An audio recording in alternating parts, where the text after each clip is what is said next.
LGBTQ 1 Minute News. Let's queer up trans rights. LGBTQ advocates prepare for campaign against Arizona sports ballot measure. LGBTQ advocacy groups in Arizona are mobilizing for a challenging campaign against a constitutional amendment referred to the state ballot concerning transgender student athletes. The measure, titled Protect Girls Sports in Arizona Act, would codify restrictions prohibiting transgender girls from competing on female athletic teams at public schools, community colleges, and state universities.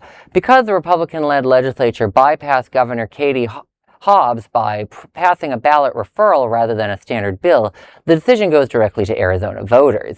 Advocacy coalitions, including Equality Arizona and the ACLU of Arizona, report the defeat of the measure will require extensive voter education, as constitutional ballot initiatives are difficult to reverse once passed.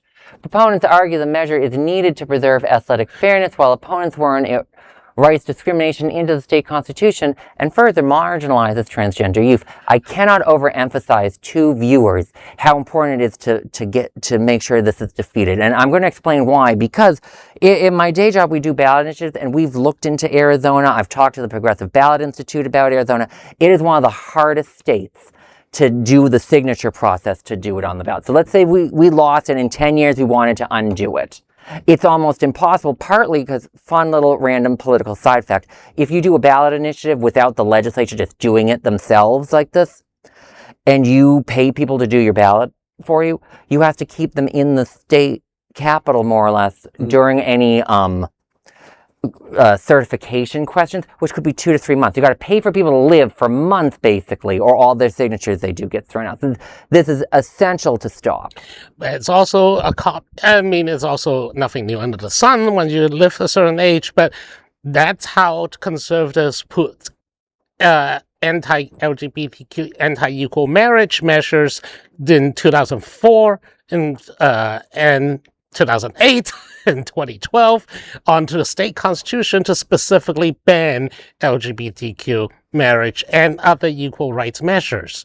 They want to write it in the state constitution because they know that a constitutional amendment on the state level, even at the state level, is more difficult to reverse than a legislation. Congress can, state legislature, if it's a state legislation, if the House change hands, they can just reverse it.